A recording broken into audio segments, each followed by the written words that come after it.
One of the most challenging moments in my life was when I started to realise that adults are not these perfect people we see them to be when we're children. Everyone's got their flaws, shortcomings, and misconceptions that they've been indoctrinated with. Of course, this also rang true for my parents. Up until the age of 19, I had a very negative and limited view of money. One that, of course, was passed down from my parents and my family. I can't fault my parents for how they viewed money, it's what was passed on to them. It's just misinformation handed down from generations. And I can assure you, if it wasn't for the internet and free content on YouTube, I would be going down the exact same path. I don't want to think about where I'd be headed. Now that I'm financially literate, I want to help as many people as I can, just like I got free help. Because in this modern age, misconceptions about money should be easily avoided, but it's still a taboo subject, and I really want to change that. So here's what I was taught, and here's how I learned the truth.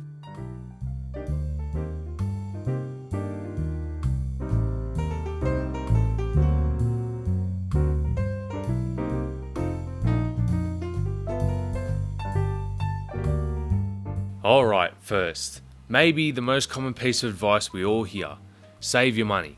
Save for a rainy day. It's half right. When you hear this, people really mean don't spend your money on dumb luxuries. And agreed. It's better to keep your money, but the issue comes from the word save. Money, by the way, a better word for saving is storage. I was storing money, not saving money. I'm storing it. I'm stockpiling, if you like that word better. You don't want to save money. It's worthless. It's like saving a legal pad. A legal pad is only good if you use it. Money is only good if you use it. How many heard this term? Cash is? King. It's worthless. Cash is worthless. It's not a king. My parents taught me to save my money and put it in the bank, in a savings account. Now, I don't know about you, but my savings account gives me basically nothing.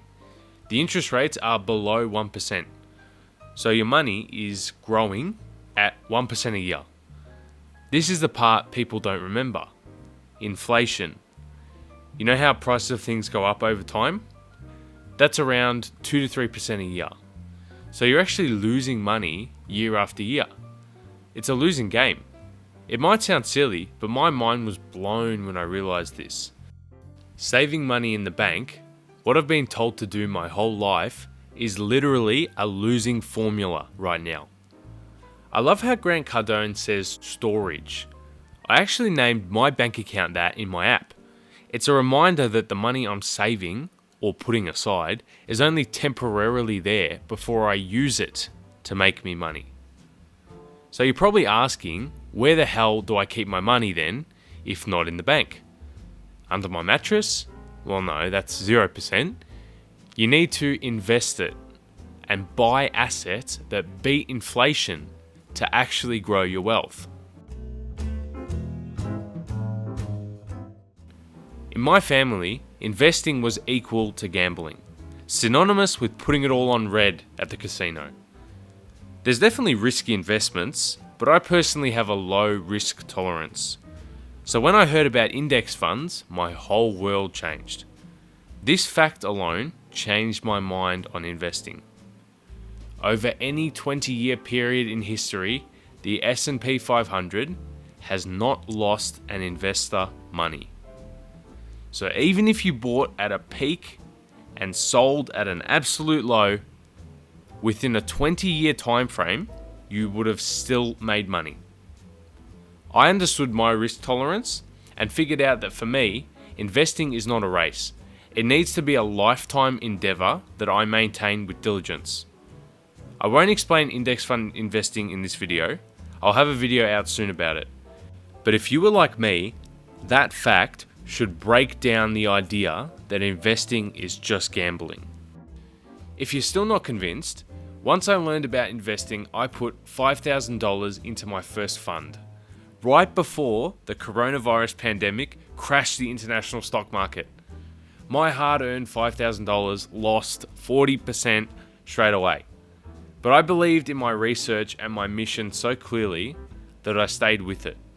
and after only a few months, I broke even again. So even in the face of one of the worst crashes in the history of the stock market, it only took a few months to come back on top. If I had panicked and sold off, I would have been in a much worse position. The sad part is, I remember talking to my family about my new discovery and getting nervous and even sweaty, and I couldn't figure out why. It was only until later I realized that it was because it was such a taboo subject. It seems stupid to me now, but I still get it today when I try to tell people about it, even though I know I'm right and that I'm trying to help. It was so entrenched in my mind that investing and money is a dirty thing that you shouldn't talk about, that my physical being would get uncomfortable even when I'm trying to openly discuss it and help people.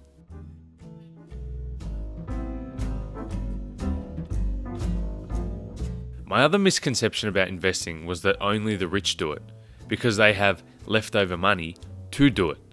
The reality is, investing is how you become rich, not what you do once you magically become rich. If you invested just $10,000 at age 30 in the general stock market, by the time you're 60, it will grow to $100,627.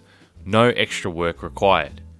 But if you invested the same $10,000 at age 20 instead, it would be worth $217,245, over double just from starting now.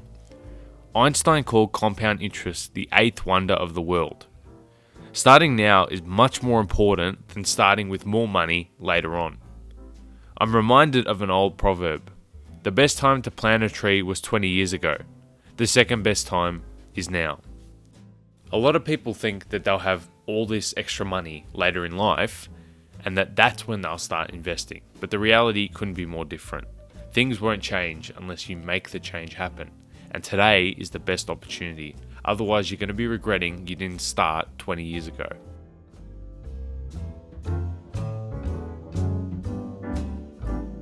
Money was always synonymous with greed in my childhood home.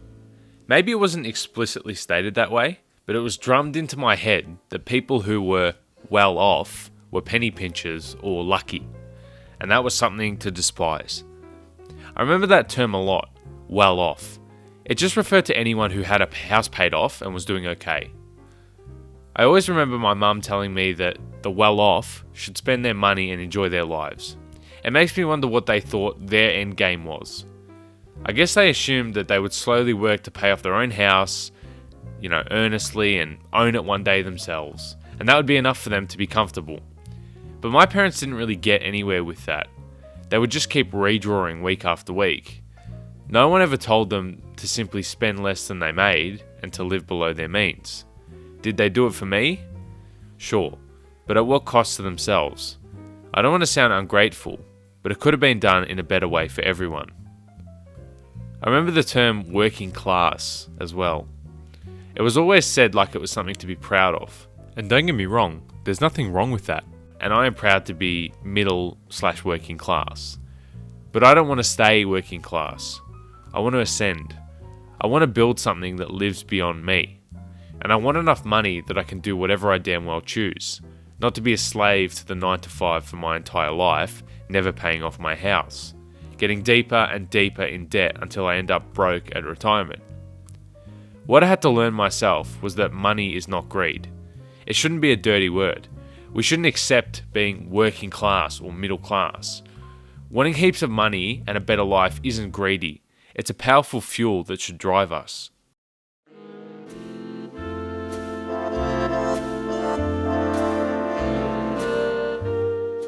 I guess it all comes down to this, what money really is. And sadly, it's something my parents were never taught, or maybe just didn't want to hear. The real reason I want to be rich is to be free. Everyone talks about finding a job and doing what you love. It's good advice, but it puts a lot of pressure on people because we don't all figure it out. For me, I know what I love. I love collecting sports memorabilia and autographs. But for me to start a business in that at my age would be near impossible. I can't risk following that path at this point in my life. I also found out I want to see the world and get out there. And sure, maybe there's a car or two I would love to get. We all have dreams. But because what I love to do is not monetizable at this point, what do? Give up? No, I just reassess. Right now, my goal is to make as much money as I can, to escape the grind and be free. The money is the freedom. It gives you the power to say no, to going to work on Monday if you don't feel like it, saying no to doing stuff you don't want to do. It frees your mind from worry. That's what money is to me. It's not a designer suit. Sure, money opens doors to those things, but really, it is the foundation of freedom in the world we live in. There's no escaping it. Quit talking about, oh man, I love this new car. I'm gonna go buy a new car, like Sislo. I'm gonna get a new car. Dude, your attention needs to be on this. This is the target. It's not the watch, it's not the car, and it's not the vacation. It's freedom.